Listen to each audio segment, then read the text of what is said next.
का पवित्र चरित्र कह रहा है कि मरने वाले व्यक्ति के मुख में गंगा जल क्यों दिया जाता है। आपके बच्चे पूछें, आपके रिश्तेदार पूछें तो उनको बताना कि शिव महापुराण में वर्णन आता है, स्वयं यमराज की धर्म पत्नी धुमोरना ने यह प्रश्न स्वयं जिस पर यमराज बैठते हैं उस भैंसे से, उस पौंड्रक से पूछा, भैंसे से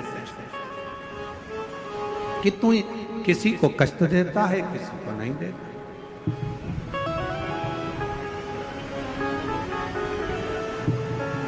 किसी को तो तू अच्छे से लेकर जाता है और किसी को रुला रुला कर लेकर जाता है।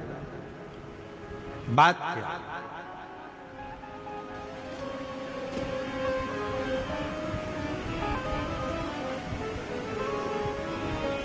क्या बात है?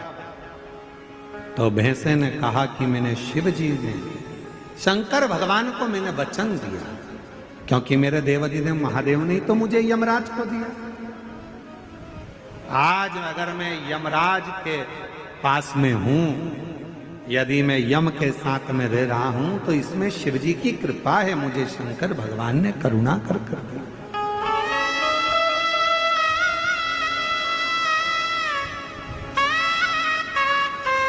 ये शिव की उदारता से मुझे मिला।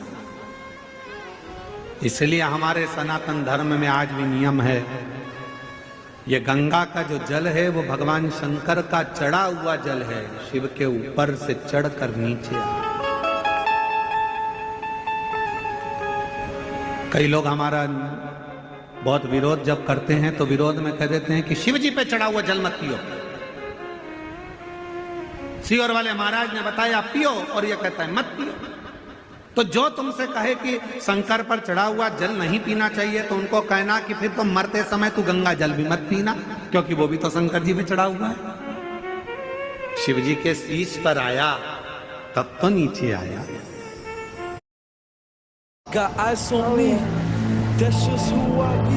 शिव महापुराण की कथा कहती है कि धुमोरना से, यमराज जी की धर्म पत्नी से स्वयं भैंसा कह रहा है, वो पौंड्रक भैंसा कह रहा है कि शिव की कृपा, शंकर की। कहा जिसके ऊपर शंकर का चढ़ा हुआ जल का प्रोक्षण हो, जो शिव का चढ़ा हुआ जल का आचमन कर ले, कहा उसको फिर कोई नरक के भोग ना भोगना।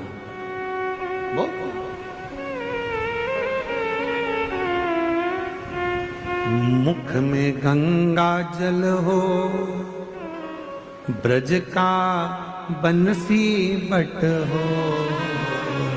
मुख में गंगा जल हो, ब्रज का बंसी बट हो।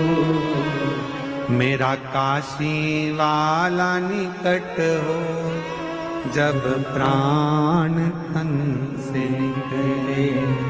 मेरा काशी वाला निकट हो, जब प्राण तन से निकले।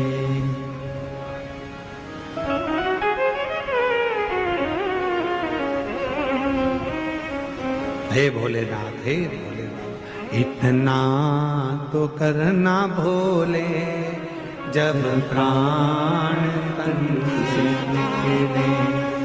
इतना तो करना भोले, जब प्राण तन से निकले।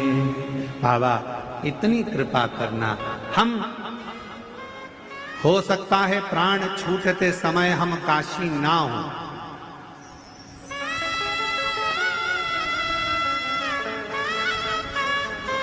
हो सकता है प्राण छूटते समय हम काशी ना हो, पर यदि हमने शंकर भगवान आपको एक लोटा जल चढ़ाया है, तो इतनी कृपा जरूर करना, हम भले काशी में ना हो पर काशी वाला हमारे करीब में जरूर हो। ऐसी काशी वाला।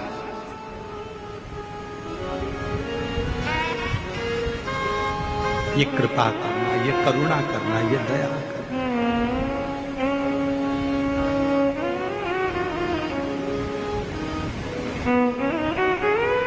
यमराज